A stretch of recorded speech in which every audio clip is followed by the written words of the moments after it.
لیکن دیکھیے کہنے کا مقصد یہ ہے کہ اب اس گاؤں کے اندر میں اپنے لیے نہیں کہہ رہا ہوں، میں غلامان حضرت سیدنا پیر منصور شاہ رحمۃ اللہ تعالیٰ علیہ ہوں۔ میں یہ سیدنا دھنا شاہ پیر رحمۃ اللہ، ہمارے اس گاؤں کے اندر 2 اللہ کے نیک ولی آرام فرمائے،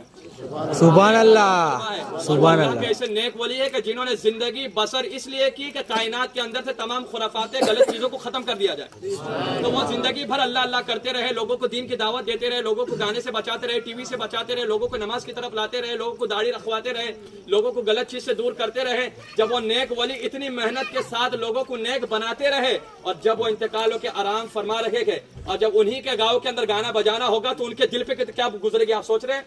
ان اولیاء اکرام کو کتنی تکلیف ہوگی جنہوں نے چاہا تھا کہ کائنات کے اندر سے خرافات ختم ہو جائے،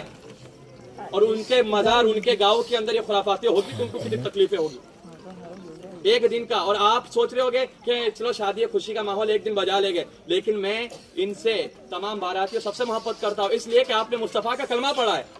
آپ کی مجھے فکر ہے بھائی، کیونکہ ہم ایک دن گانا آپ دیکھ رہے ہوگے مسلمانوں کی کتنی پریشانی ہے، 3 مہینہ ہوتا نہیں ہے، لڑکی کہتے ہیں میں کو جانا تیرے ساتھ جمتا نہیں ہے کہ نہیں ماحول ہے؟ اب طلاق کتنی زیادہ ہو رہی ہے، یہ نہیں ہوتا تو ایک ہی ہوتا ہے، ڈاکٹر صاحب دوا دے دو 3 سال ہو گئے اولاد نہیں ہو رہی، یہ مسئلہ بھی پھیل گیا ہے۔ اور کتنے لوگ کیا رہے مولانا کے پاس، مولانا تعویذ دے دو، کیوں؟ کہتے ہیں کہ اولاد تو ہو گئی لیکن فرما بردار نہیں ہے، مارتی ہے۔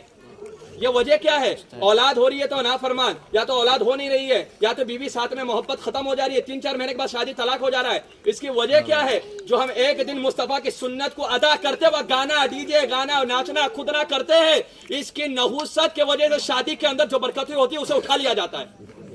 تو ایک دن کی خوشی کے لیے جو ان کی 40 سال 45 سال 50 سال کی آپس کی زندگی رہے گی وہ خراب نہیں ہو رہی ہے، وہ خراب نہیں ہو رہی ہے،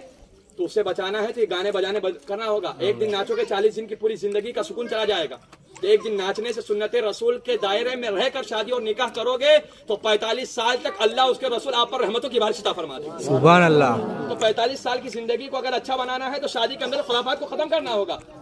کہنے کا مقصد یہ میں سنت پڑھ رہا تھا، اتنے دور سے گانا بجا کہ دماغ ہل گیا پورا، کہ یہاں پر خدا کی عبادت ہو رہی ہے، یہاں گانا بجتا ہے، یہ اللہ کا گھر ہے، اولیاء اکرام کا گھر ہے، لیکن میں یہ نہیں کہتا ہوں۔ لیکن آپ کو بتا دیتا ہوں کہ میں آپ پرسنل اس لیے کہ اس گاؤں کا امام ہوں، اور جب تک آب و دانہ رہے گا میں یہاں رہوں گا، کوئی ہٹا نہیں سکتا، جب تک اللہ چاہے گا کھلائے گا۔ اور میں حق بات میرے دماغ، کیونکہ وہ امام کچھ کام کا امام نہیں کہ جس کا ایمان کمزور ہو، اگر کھڑے ہو کے نہیں بولتا تو میرے پیچھے لوگوں کی نمازیں نہیں ہوتی، کیونکہ یار غلط ہو رہا ہے اور امام بولا نہیں تو میرے پیچھے نماز پڑھ کے کیا فائدہ؟ امام بزدل ہے، بزدل کے پیچھے نماز اور اس کی ابتدا کرنا جائز نہیں ہے، حرام ہے، سمجھ رہے بات کو؟ تو کہنے کا مقصد یہ ہے تو میں امام ہوں تو میں اپنی